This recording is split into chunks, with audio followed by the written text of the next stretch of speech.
Hola, ¿qué tal? Gracias por acompañarnos en otro video de Tu Psicólogo Te Acompaña. Soy Rodrigo. Hola, mucho gusto, yo soy Orlando. El día de hoy nos acompaña Orlando y nos estará compartiendo un tema súper interesante que sería la transferencia. Sin más, vamos con el video. Y en ello, Orlando, ¿qué nos platicarías qué es la transferencia? Mira, Rodrigo, desde la vista, ¿no? Del punto como a mí me gusta trabajar, que es bajo el enfoque psicoanalítico relacional, pues la transferencia no difiere tanto como una idea ortodoxa, como bien lo manejaba Freud, ¿no?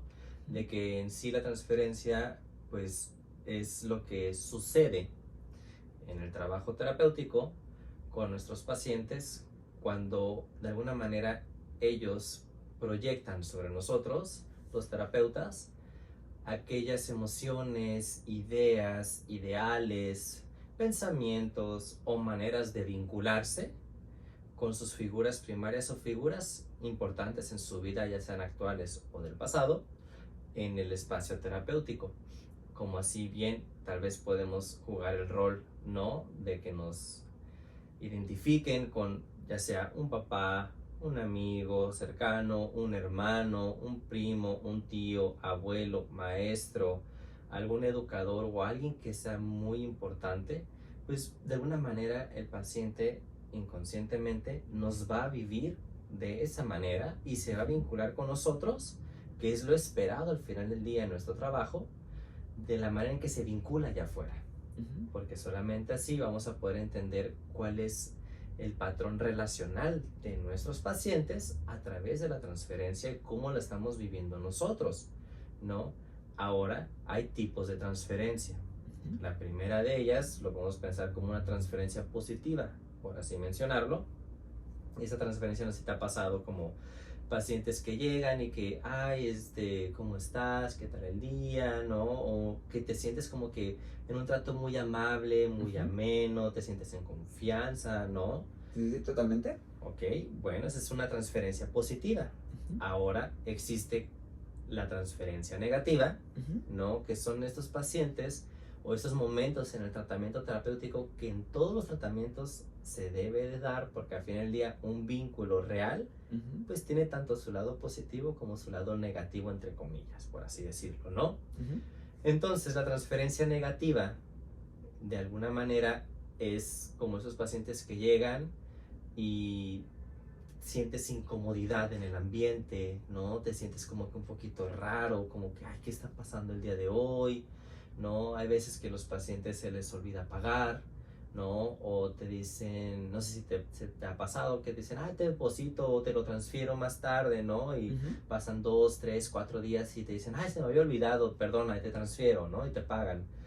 Esas son señales de transferencia negativa. De alguna manera tratan de hacer ver que algo está sucediendo en el vínculo o que su manera de vincularse en el afuera es mediante esta postura en el que constantemente hay como una dualidad interna del querer pero no querer, ¿no? También existe pues lo que es una transferencia erótica, y esto es muy particular porque son estos pacientes que de alguna manera son seductores en el discurso. Entonces no sé si te ha pasado que estás... Nunca. Ese es un muy buen ejemplo, ¿no? O sea, totalmente, de que tienen algunos comportamientos seductores, están hablando y clásico, ¿no? Se pueden agarrar el cabello, cambian la postura, se inclinan hacia ti, o sea, que tal vez no lo están haciendo con el fin de tal cual ir a seducirte, ¿no? O buscar un encuentro erótico contigo, pero es la manera en que ellos se han vinculado en el afuera. Entonces, ese tipo de transferencia puede llegar a ser incómoda, pero se tiene que reflejar al final del día. Claro, porque es la forma en la que va viviendo y como lo repite aquí en consulta, pues te lo hago saber, porque a veces que, ay, es que no me di cuenta que lo estaba haciendo. Bueno, ok, pero ahora que lo sabes, ¿qué implica, no? Claro, o sea, ¿y para qué está el juego de la seducción? ¿No? O sea, hay veces que la parte seductora pues invita a que el otro pueda ceder de una manera más fácil a cumplimiento de deseos, de ciertas demandas, ¿no? o exigencias, o tal vez también porque han entendido que la única manera que han tenido para vincularse es a través del erotismo, ¿no? Y que puede ser un erotismo o una cuestión seductora del comportamiento físico, pero también hay una parte seductora del intelecto. Entonces puede haber pacientes que así que casi casi te investigan cómo es el modelo terapéutico con el que estás y te empiezan a hablar desde el modelo terapéutico para estimularte mentalmente hablando, pero ahí hay una transferencia erótica. Claro que esto lo que conoceríamos como de repente que se le hoy en día lo sapiosexual, ¿no? Que llegan y utilizan tus términos o de repente al momento de explicarte una vivencia que la pudieran explicar en palabras comunes, llegan a utilizar un término que es como el de, pues eso no se encuentra en un diccionario, ¿no? Lo googleaste, lo buscaste. Claro, o que su discurso usualmente había sido como en un lenguaje coloquial, por así mencionarlo, y de pronto al ver algo, que detecten algo en ti, inconscientemente lo cachen, empiezan a expresarse como a ti te gustaría que se expresen, ¿no? Entonces ahí ya entra un juego de una transferencia erótica y hay una seducción que como terapeutas tenemos que estar atentos porque si no podemos crear una contratransferencia y en un acto, tal cual, ¿no? Pero ahorita vamos a hablar un poquito más adelante de esa parte, ¿no? También existe la transferencia psicótica. Esa transferencia es una transferencia muy intensa. No sé si alguna vez te ha pasado que sales de consulta de algún paciente y tú dices, ay, ¿qué acaba de pasar? O sea, me siento un poco confundido, me siento mareado, me duele un poco la cabeza, me duele el estómago o algo por el estilo. Sientes raro tu cuerpo, ¿no? Sí, sí, sí. Totalmente, cuando sientes estructuras, diría Marlene, la tripita se me movió y algo me sonó. Exactamente. Esas estructuras, como dice Marlene, ¿no? De que se mueve un poco ahí la cuestión como de la tripa, pues es porque manejan bastante la transferencia psicótica. ¿Qué sucede con este tipo de estructuras? Que no hay una psique o no hay un aparato mental que les ayude a poner en cuestión simbólica lo que están viviendo. Entonces es como yo no lo puedo vivir, yo no lo puedo procesar porque es demasiado intenso, entonces te la voy a pasar a ti mediante ciertos mecanismos de defensa propios de esas estructuras que uno necesita vivirlos por ellos. Y nuestro propio sentir, cuando logramos definir qué es lo que sucede, lo podemos poner en palabras para ellos, ¿no? Entonces, que sería como esta parte de poner en palabras la identificación proyectiva para utilizarla a favor del propio proceso. Exactamente. O sea, al final del día la identificación proyectiva no es algo malo, ¿no? O sea, yo creo que hay que desmitificar esa parte porque la identificación proyectiva sí es un mecanismo de defensa propio de estructuras de muy bajo funcionamiento, ¿no? Pero también la identificación proyectiva puede ser comunicativa, como un tanto haciendo la comparación o la analogía, ¿no? Con los niños pequeñitos, los infantes, que no saben qué les está pasando, pero están llorando o están gritando de tanta emoción, pero no saben qué pasa, y la mamá siente la angustia y dice, está enojado, está enfurecido, está muy triste, le duele algo, tiene hambre. Esa es la identificación proyectiva comunicativa, pero tiene que haber un aparato o alguien en el vínculo, del otro lado del vínculo, mejor, para que sea una cuestión más relacional, que pueda vivir esa parte y la pueda desintoxicar y decir, esto es lo que está sintiendo mi pequeñita, mi pequeñito, mi pequeñite, ¿no? O, por así decirlo, eso es lo que está viviendo mi paciente. Claro, que al final sería como esta clave Morse de, pues mando el código con la esperanza de que alguien allá afuera pueda recibirlo, codificarlo y dármelo descodificado para mí, porque ni yo lo entendí, pero lo mandé. Claro, es como esta parte de decir, hay algo que hace ruido y necesito que haya algo del otro lado que pare la onda del sonido y me regrese el eco, pero no con la misma angustia. Sino que ya digerido, ya más o menos construido y ponerlo sobre la mesa para el servicio del tratamiento, ¿no? La solicitud de ayúdame a integrarme. Exacto. Y por ejemplo, de la contratransferencia, ¿qué nos compartirías? Bueno, la contratransferencia, o de alguna manera, ya pensando un poco más actualmente, pues la transferencia también del propio terapeuta se pone en juego. Porque al final del día el trabajo, o al menos como me gusta pensar a mí en la clínica, en el trabajo terapéutico hay una mutualidad, hay un encuentro de subjetividades. Y para decir que hay un encuentro de subjetividades, obviamente tiene que entrar nuestra parte de los afectos, nuestra propia vida afectiva. Pero aquí hay unas dos vertientes que es importante como de alguna manera separar, ¿no? ¿Por qué?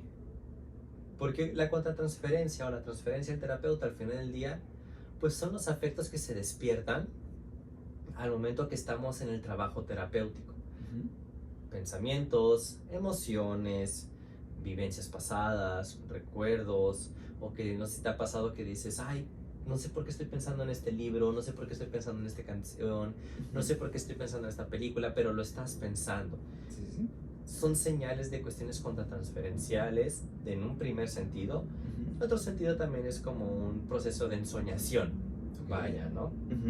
Entonces, en un primer instante es lo que el paciente o les pacientes nos vienen a despertar en el trabajo terapéutico, ¿no? Entonces puede ser que nos estén platicando una vivencia que estén teniendo y de pronto sentirnos enojados, sentirnos tristes, sentirnos felices, sentirnos inclusive emocionados, ¿no? Hasta con cierto grado como de euforia de sí, qué bueno, ¿no? O sea, que está pasando esto, está pasando lo otro, ¿no?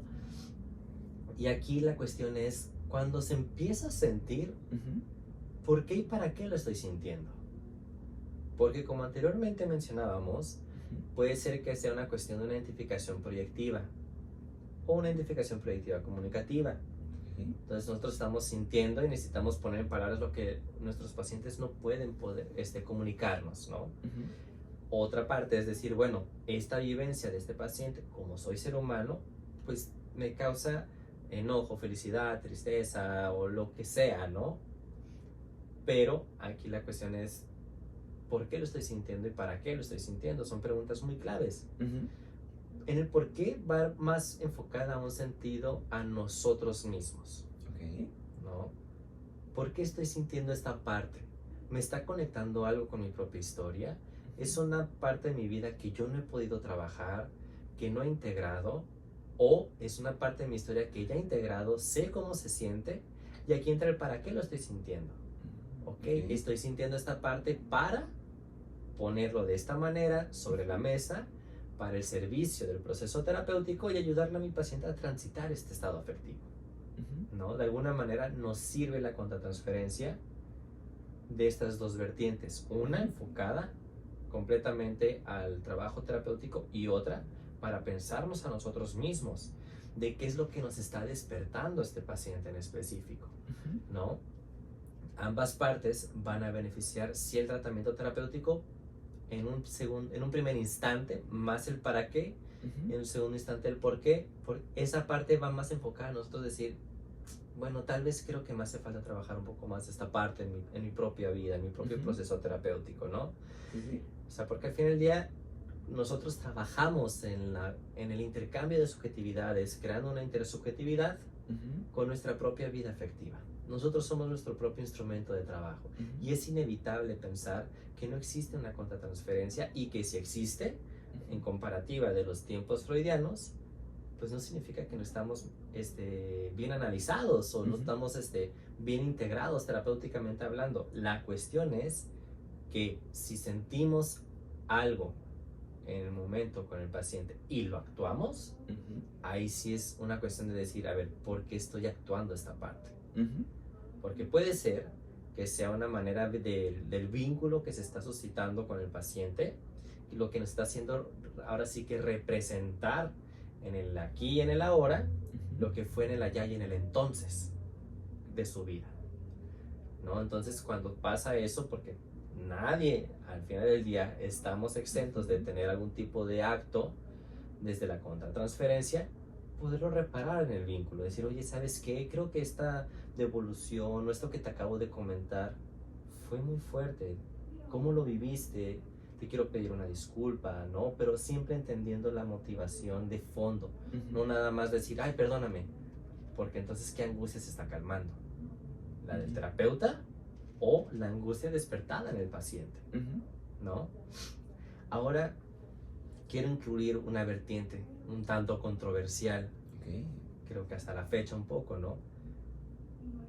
No sé si alguna vez te ha pasado, Rodrigo, que dices, ay, este paciente o esta paciente me tiene cansado, o ay, ahí viene, ¿no? Ujú, sí, sí. Llega a pasar en algún punto. Claro, o sea, nos llega a pasar. Ujú, La cuestión aquí es, ¿no? Y voy a traer un poco a Winnicott, digo, me encanta Winnicott. ujú, sí, sí, adelante. Gracias, gracias por el permiso, ¿no? Él tiene un artículo muy ilustrativo y que para mi manera de pensar se me hace muy bonito. ¿Por qué? Porque él habla del odio en la contratransferencia. Y creo que es algo controversial porque tanto se nos enseña en la licenciatura, ¿no? O inclusive algunos, en práctica clínica, de decir, pues tienes que amar a tu paciente, tienes que amarlo, tienes que protegerlo, tienes que... Sí, Ujú, estoy totalmente de acuerdo con esa parte. Pero también hay que ser congruentes con el pensamiento de decir, si algo se ama, también hay capacidad de odiarse. ujú, Pero hay un odio objetivo de lo que habla el artículo en sí. Winnicott, a grandes rasgos, en este artículo lo que expresa es que hay pacientes con ciertos funcionamientos en sus vínculos ujú, que buscan ser odiados objetivamente, ok, ¿no?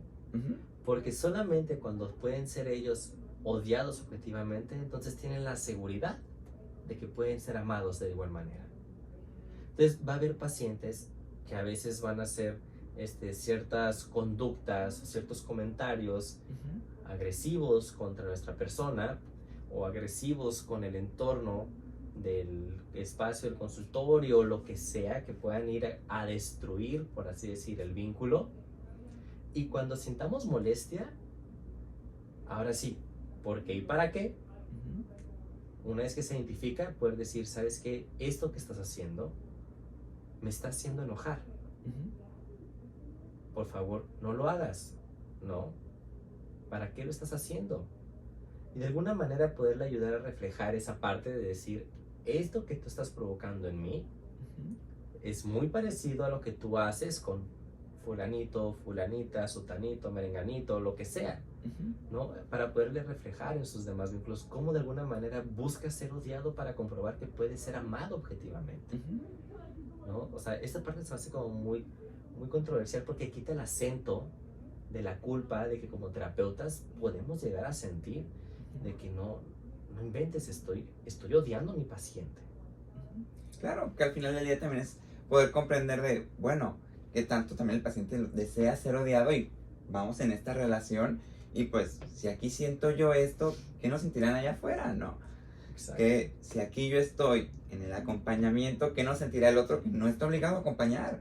Ujú. Que si aquí que me pagan por estar de una forma muy diferente al mundo, pues el mundo naturalmente va a estar mucho más agresivo o a la expectativa y al regreso, ¿no? De este ataque y pues quiero que alguien sienta algo intenso por mí. Llámese amor si es bonito, pero si no es amor, pues mínimo que sea odio porque la indiferencia no la voy a tolerar.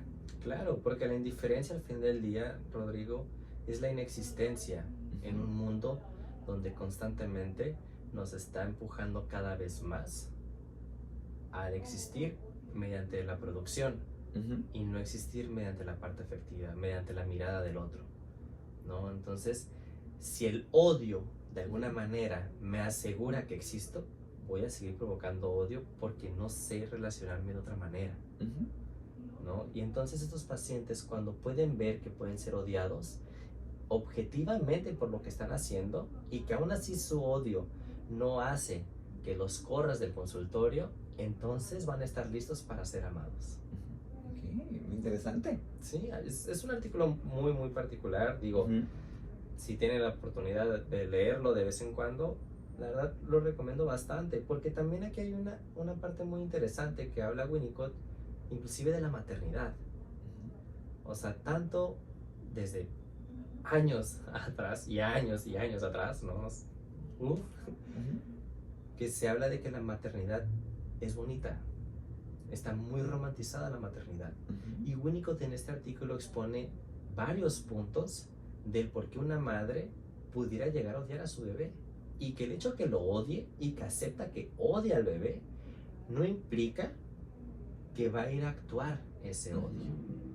Entonces, hace esta analogía, Winnicott, de la maternidad con el trabajo terapéutico, de decir, ok, hay un odio objetivo.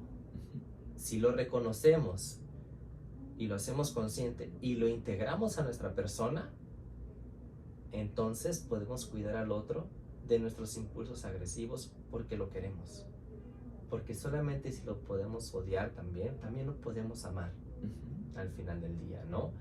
Entonces Winnicott en el artículo habla de la cuestión de la maternidad, de que es tanta la obligación de la madre de tener que amar al infante, al bebé recién nacido, que no se les impide odiar. Pero entonces, ¿qué pasa cuando la mamá se le obliga a reprimir o no hacer caso a su odio? Pues luego hay tantas partes de negligencias y se culpa a la madre por decir, ay, qué madre desnaturalizada, qué madre negligente, o cuánto discurso un tanto agresivo contra la propia mamá. Pero nunca se preguntan por qué está pasando esto, ¿no? ¿Acaso la mamá realmente quiso ser madre? ¿Acaso la mamá en algún momento no ha odiado a su bebé? Porque ella fue quien cargó toda la parte del embarazo, porque su cuerpo es el que sufre cambios hormonales, renuncias a sus vidas, a su sueño. Hay tantos motivos para poder odiar a un bebé, pero culturalmente no se le permite odiarlo. Y si se le permitiera odiar al bebé, entonces la mamá pudiera protegerla de su propio odio y poderlo amar. Y poder decir, mi niño, te quiero mucho, te amo mucho, pero en este momento me estás haciendo enojar bastante. Y me enojo por esta razón, ¿no? Es igual en el trabajo terapéutico.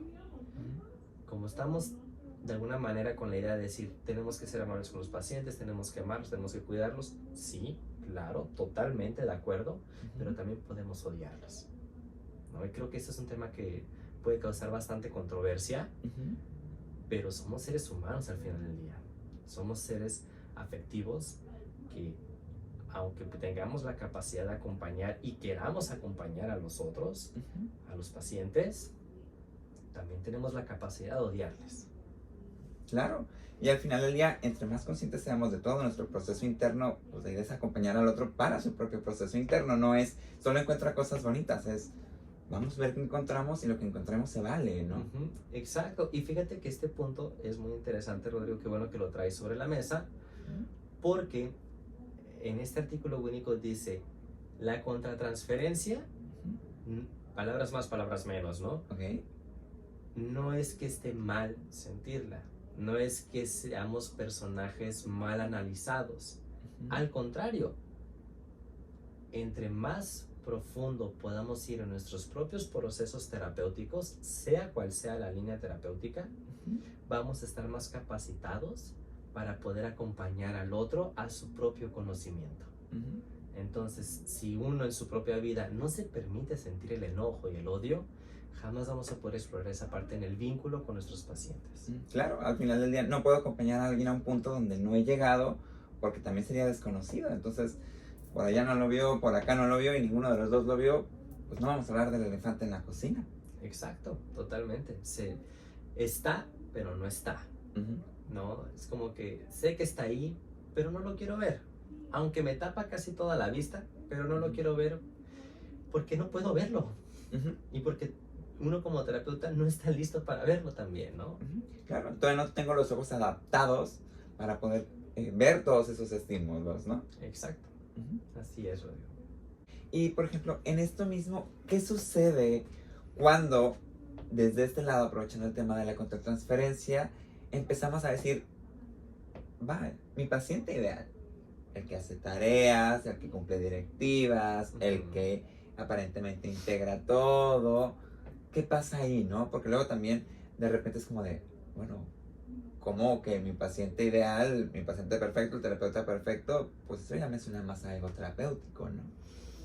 Fíjate que hay algo bien interesante en esta parte, ¿no? ¿Por qué? Porque sí es la realidad de que hay veces, o sea, que hay pacientes que están muy comprometidos con su proceso de crecimiento, ¿no? Que si hacen, no sé, desde algún tipo de modelo terapéutico, no sé, cognitivo-conductual, gestáltico o centro de soluciones o, no sé, Alguno de esos tipos modelos que dejan tareas constantemente, los pacientes dicen, va, la hago, todo el rollo, pero aquí hay una parte que hay que tener bien en mente de diferenciar, de decir, ¿la está haciendo?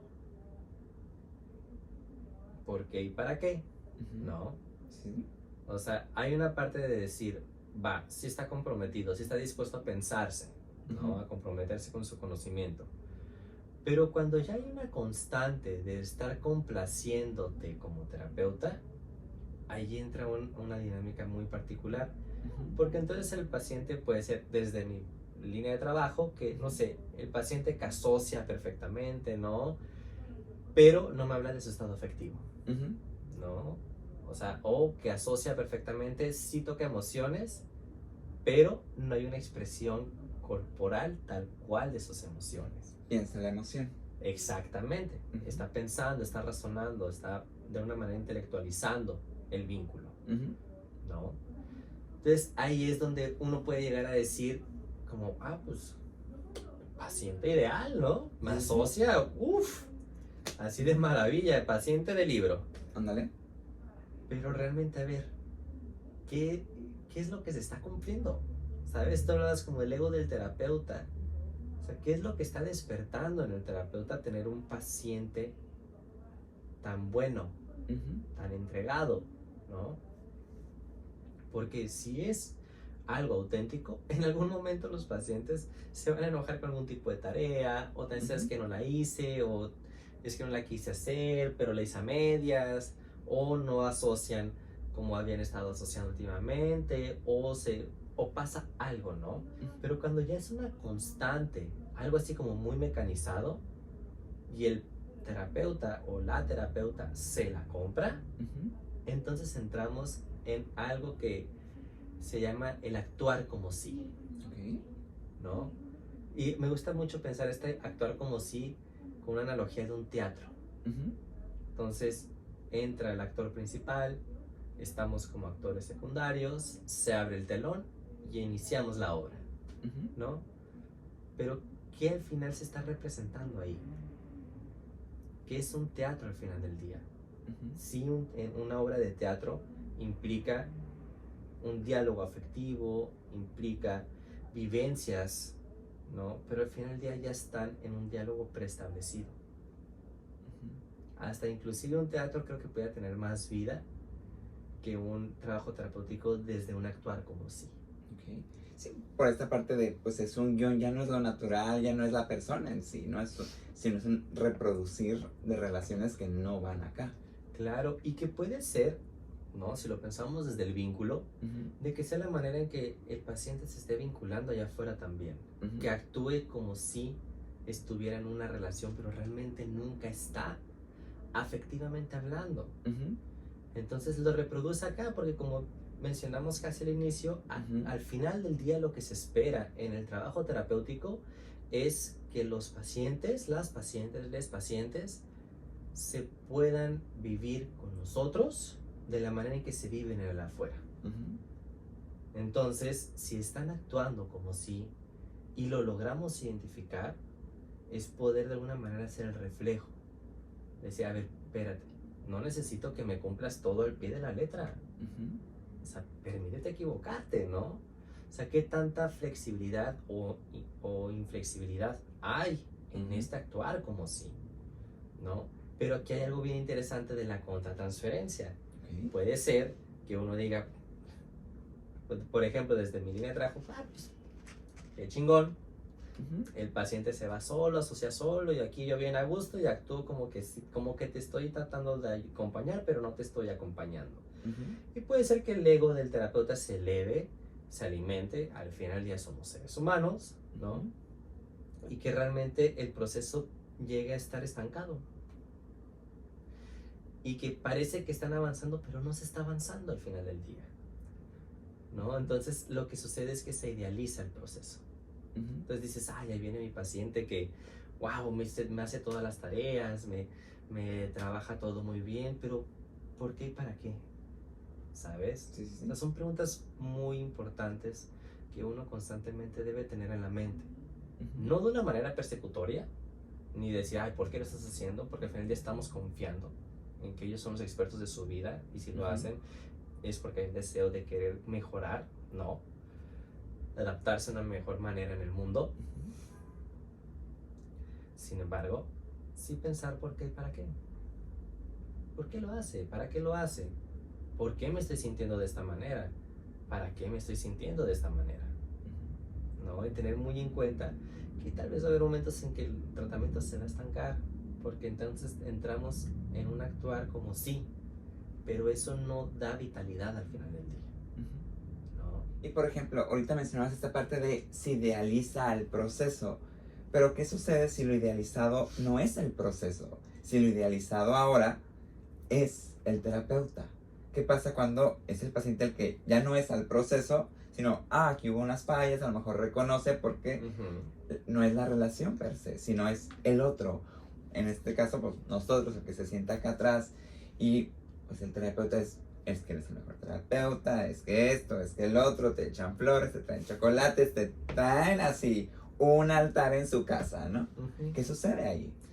Mira, aquí hay como todo, ¿no? Entonces, puede haber varias vertientes de cómo pensarlo, ¿no? En un primer instante, cuando son este tipo de comportamientos donde se idealiza al terapeuta, digo, tú sabes, Rodrigo, que detrás de toda idealización va a haber una devaluación y de la carga o del nivel que sea la idealización o el trato o los halagos, va a ser del mismo nivel la agresión que se va a dirigir hacia el terapeuta.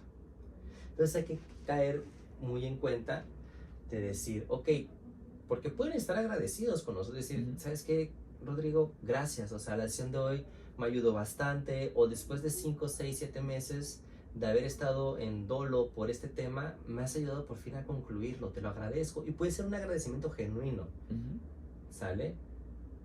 Pero cuando ya se idealiza al terapeuta que dice, puta, es que mi terapeuta es el mejor, y ya le he dicho a todos que tú eres el mejor, y nadie como tú piensa como tú, tú eres único en este mundo, ahí hay que tener un foquito de alerta amarillo, ¿no? De decir, cuidado, porque cuando tú no cumplas la expectativa de la idealización, te van a agredir y lo van a hacer de una manera o muy sutil, en que se les olvide venir a sesión, en el que lleguen tarde, en el que no te paguen, o te paguen incompleto, o tarden en pagarte, ¿no? O puede ser una agresión directa. Algún tema de tu consultorio o ya muy específica contra tu persona. Entonces hay que tener mucho cuidado de no creernos o no comprarnos esta idea de que, sí, soy el mejor, me merezco todo y sí, soy el terapeuta más chingón que existe en la faz de la tierra y nadie asocia como yo ni hace las interpretaciones como yo, porque entonces nuestro narcisismo se ve inflado. Y al final del día hay que recordar esto: la transferencia de los pacientes no somos nosotros tal cual al final del día. Somos una imagen proyectada de sus principales figuras cercanas, que está nuestro vínculo para poder pensar y devolver, totalmente de acuerdo, pero es para el servicio del proceso terapéutico. Claro, totalmente. Y si no lo identifico, al final cuando me devalúe me va a destruir y ya no hay mucho que rescatar entonces, porque me subió tan alto que cuando caí me hice polvo. Claro, y ahí es donde, de alguna manera, si no sobrevivimos a este proceso de idealización y de evaluación, como tú bien dijiste, no hay mucho que rescatar. ¿Por qué? Porque puede ser que el ataque sea tan específico que sepa de alguna manera dónde llegarnos, porque al final de así como nosotros conocemos a nuestros pacientes, ellos nos conocen a nosotros. Claro. También se ven muy suspicaces. Entonces te pueden hacer un comentario muy, muy, muy específico y como ser humano podemos llegar a reaccionar. Y si reaccionamos a la agresión, entonces ya no hay capacidad de salvar el vínculo. Claro. Y entonces ahí fue donde, como ya no caché todo esto a tiempo para devaluarme en un aspecto sano de, a ver, espérame, aquí me está subiendo, déjame bajo que soy humano, ¿no? O sea, gracias, agradezco el cumplido, pero también soy imperfecto. Y eso no es algo malo. Exacto. Y fíjate que cuando uno puede ir identificando esta parte de que estamos siendo tan idealizados, como tú bien dices, déjame, voy bajando la devaluación, ¿no? De alguna manera poder decir, bueno, soy humano, me puedo equivocar, ¿no? Como que, ay, es que tal vez lo que te digo, pues no está como que tan cercano, ¿no? Discúlpame, ¿no? O a veces hacemos comentarios que no van en tiempo, o no es el tono que debimos haber utilizado, o las palabras que debimos haber utilizado, y poder decir, ay, me equivoqué. Porque de alguna manera, pues la idealización vuelve rígido el pensamiento de decir, todo tiene que ser perfecto. Pero si tú, terapeuta, estás equivocando, yo también puedo equivocarme. Claro, y es donde no la autoexigencia del consultante, del paciente, puede bajar a raíz de saber, el otro también puede admitir cosas, ¿no? Y que no está mal equivocarse, ¿no? Totalmente. Y en esta parte de equivocarnos, también viene a mi mente algo que, digo, desde sus inicios lo va compartiendo mucho el psicoanálisis, la oportunidad de la supervisión de casos. O sea, ¿qué pasa cuando uno como terapeuta tiene derecho a equivocarse, tiene derecho a que de repente le fallen ciertos temas? ¿Qué pasa ahí? ¿Qué nos compartirías de esta supervisión constante? Mira, Rodrigo, la verdad, como tú bien dices, desde el principio de los tiempos del psicoanálisis, de alguna forma se maneja que el psicoanálisis aprende desde 3 puntos muy importantes, ¿no? Sí, la parte teórica, supervisión de casos constante y el propio análisis de la persona. De alguna manera, esta triada es muy importante porque va de alguna manera a construir nuestro ser terapéutico. Y yo agregaría una cuarta, que vendría siendo nuestras propias vivencias y nuestra autenticidad como ser humano, para la construcción del ser terapeuta, ser siendo terapeuta, ¿no? Vaya, la supervisión de casos clínicos, Rodrigo, yo es algo que recomiendo bastante al final del día, porque puede ser que nuestros pacientes lleguen con un tema que, pues la verdad, aunque lo tengamos de cierta manera integrado, técnicamente no sabemos cómo acercarnos a ello, no sabemos cómo abordarlo. Y para eso la supervisión clínica nos ayuda a decir, oye, está pasando esto. Creo que pudiera abordarlo de esta manera, pero necesito que me puedas ayudar un poco, ¿no? Y nuestro supervisor o supervisora, de alguna manera, nos va encaminando a poder pensar desde otra óptica el caso clínico. O sea, inclusive el poder decir, tuve un paciente la semana pasada, lo atendí, lo pensé ese día. 4 días después, si piensas tú solo en un proceso de autosupervisión, por así decirlo, ¿qué fue lo que pasó? ¿Qué dijo? ¿Cómo lo dijo? ¿Qué dijiste? ¿Cómo lo dijiste? Te aseguro que vas a encontrar cosas muy particulares. Ahora, en cambio, si lo compartes con una persona que estuvo fuera, que no estuvo en el momento, te puede dar una óptica del caso muy distinta también. Y al final del día todo eso es enriquecedor porque te ayuda a crear hipótesis sobre lo que está sucediendo con tus pacientes. Que al final del día todo esto es en beneficio, sí, de nuestra propia preparación, pero también para ayudar al proceso terapéutico de nuestros pacientes, ¿no? Creo que es algo que es muy importante, por más que tengamos 5, 6, 7, 8, 10 años trabajando, va a haber cosas que vamos a tener que supervisar en algún momento. Claro, y también es perderle el miedo, ¿no? O sea, esta parte de saber que sí me estoy vulnerando, sí, pero no me va a dejar desarmado, por el contrario, es vulnerarme para poder tener las herramientas para poder continuar. Claro, o sea, al final del día estar en supervisión clínica sí implica el decir, este soy yo, esta es mi manera de trabajar y estas son mis fallas. De poder aceptarlo y decir, quiero mejorar, ayúdame a entender esta parte, ¿no? Y es entonces cuando uno entra como supervisor a decir, va, estoy decidido a acompañarte, estoy decidido a ayudarte a que encontremos tu manera de ser terapéuticamente hablando, ¿no? Y creo que es un trabajo que es muy importante, pero también que es muy bonito, el poder ser supervisado y también supervisar a alguien. Claro, totalmente. Ya lo tienen desde ahí, anímense a esta parte de vulnerarse. No sé si te gustaría como comentarle, sugerir alguna lectura, algo que hayas escuchado, leído. Bueno, creo que pudiera ser de alguna manera pues el artículo de odio en la contratransferencia. Creo que es un artículo muy controversial, así como también que este artículo del odio en la contratransferencia fue un tanto basado, o el pensamiento de Winnicott fue un tanto basado también en Sándor Ferenczi, en el artículo de confusión de lenguas. Es un artículo muy importante porque desde los tiempos de Freud, porque Sándor Ferenczi estaba vivo cuando todavía estaba, así que el círculo de Freud, ¿no? del cual fue expulsado por decir, oye, somos seres humanos, no somos pantallas en blanco, también sentimos. Sí, sí, sí. O sea, también como terapeutas podemos sentir. Ujú. Y en este artículo de Confusión de Lenguas, a grandes rasgos, lo que dice Sándor Ferenczi, o lo que decía, que en paz descanse, ¿no? Es sobre la hipocresía del analista, ¿no? De decir, ¿cómo podemos de alguna manera pretender ser una pantalla en blanco si somos seres humanos, Ujú. dolientes, en falta, afectivamente hablando, que podemos ser tocados por temas, Ujú. ¿no? De alguna manera, Sándor Ferenczi en este punto pone esa parte y a la par, con la analogía de decir, pues, oye, los niños no son totalmente, ¿no? O no son realmente Ujú. una seducción infantil. Y hay adultos que pervierten el vínculo, ¿no? Y creo que esos son temas muy controversiales aún hasta la fecha, Ujú. ¿no? Entonces yo diría que esos dos artículos son muy buenos de alguna manera, como para ir pudiendo empaparse desde el aspecto como terapeuta, Ujú. un tanto tal vez en la cuestión técnica, del poder decir, soy humano, no soy una pantalla en blanco, Ujú. ¿no? Sí, y pues también de ahí saberlo aterrizar a lo vivencial, o sea, a mi propia vivencia, porque a veces, pues sí, podré pensarlo, pero si no lo bajo, no lo siento, no lo experimento realmente, Ujú. pues, ¿qué va a pasar con eso, no? Claro, totalmente de acuerdo, Rodrigo. O sea, hay que recordar que sí, podemos ser muy buenos intelectualmente hablando, pero si no hacemos la integración de la parte afectiva Ujú. con la parte del razonamiento, entonces no vamos a integrar nada al final del día. No vamos a poder, ahora sí que aplicarlo desde una manera auténtica en Ujú. nuestro trabajo terapéutico. Totalmente. Ahí lo tienen. Muchas gracias, Orlando, por acompañarnos con todos estos conocimientos. Gracias a ustedes por acompañarnos en otro video de Tu Psicólogo Te Acompaña.